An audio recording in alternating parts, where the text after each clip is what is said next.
And good morning again. I don't know if our first effort is going to be online or not, but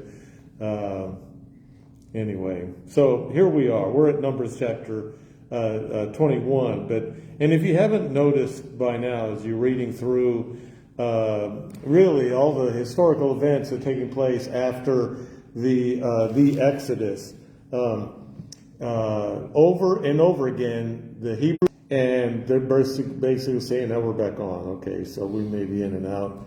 And so I'm going to repeat what I just said for the last 2 minutes. No, I'm not going to do it to you. But the pattern here is that they keep trying to get there, but always on their own terms. And every time they do, I don't know about you, but there have been times in my life where I've thought, if I fail at whatever I was trying to do, if I fail one more time, I'm just going to give up and not try anything ever again. But always of God. God, of course, would speak to Moses. He was the one who communicated with God and understood what God wanted them to do. But then he would give that to Aaron, and he was the voice. He was the one who communicated what God had to say, prettier than anybody. I don't know if you've ever been in a worship service where everybody's wearing robes. How do you know who's in charge? The one with the prettiest robe, right? You could be brand new walking off the street and you look around, okay, look what, and that one's even got a hat. And it sort of comes and goes. Yeah, it is what it is. We'll talk about it later. And so they take his vestments and put it on, and then he dies. And as I was thinking about this passage, a few things occurred to me. One is that often in the Bible, what you see is that the end of my earthly life is a natural thing. Make sense out of this, and I would look at family members, and sometimes they weren't any help. But the more as time went by, I began to think, why do we act like death and dying is an unnatural thing? And to me, it's think about, okay, when I get near the end of my life, I'm telling you, the last month and a half dealing with shingles. I've had thoughts about my life that I've never had before.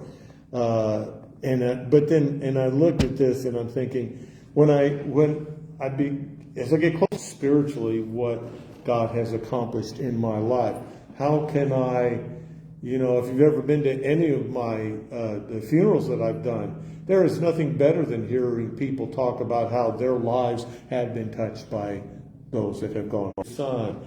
And to recognize, you ever stop and you look around and you think of the people that have been in your life, the people that are in your life, that will be in your life, and think about what have they received from me and what will they carry on, to the point where even generations from now, what you and I have said and done will influence their life. As I mentioned the pattern earlier, they again and again they go, we're going into the promised land. We're going to receive all these wonderful things that God wants us to have, and we don't need Moses. As you remember, we talked before how they tried to fire Moses and Aaron, and people became impatient on the way. Every time they tried to enter the promised land, there was a group of people in the way. There was an obstacle. And in their efforts to deal with that, what's next? Anybody happen to know?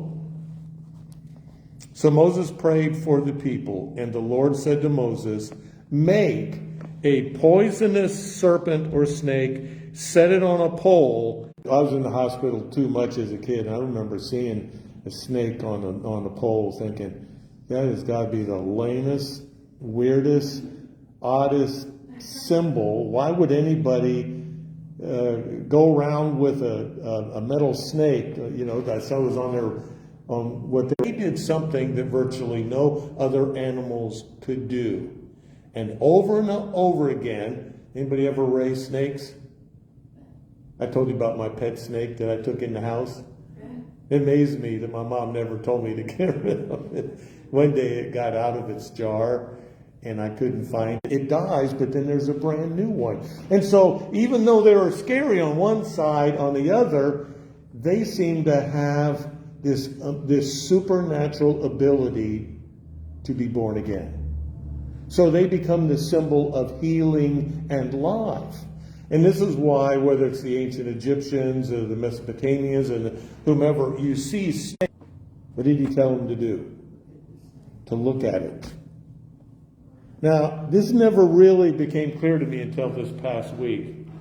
And I'm thinking about, God says, I want you to look at it. I said, look, I'm healed from the snake. The last thing I want to do is look at another snake. I can't stop thinking, much so that you do not ever even say the word.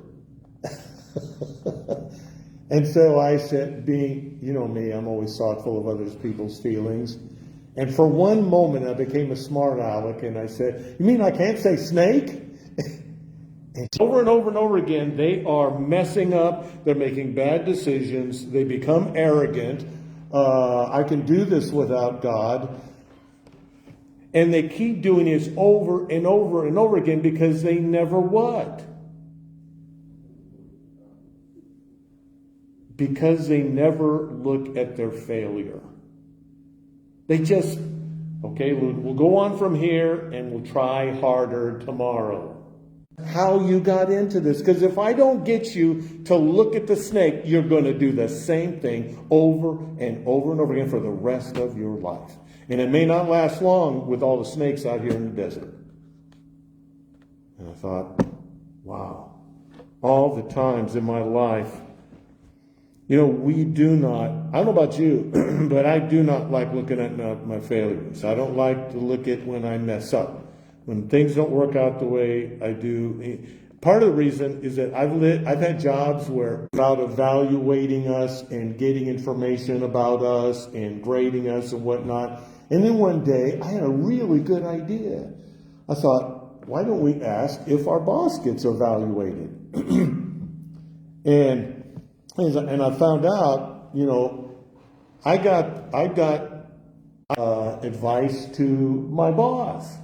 And that was the last thing. They would do an evaluation on their friend, and their friend would do, and I'm thinking, this messed up. How are you going to learn from that? And so, you know, semester after semester, they get the same pat on the back from their friends, and we're down here getting it from it. I didn't take it. I didn't use it. I think maybe my problem with that is that I've had too many people in my life that tried to force me to look at my failures, and they did it with pressure and worked redemptively in our greatest moments and at our worst.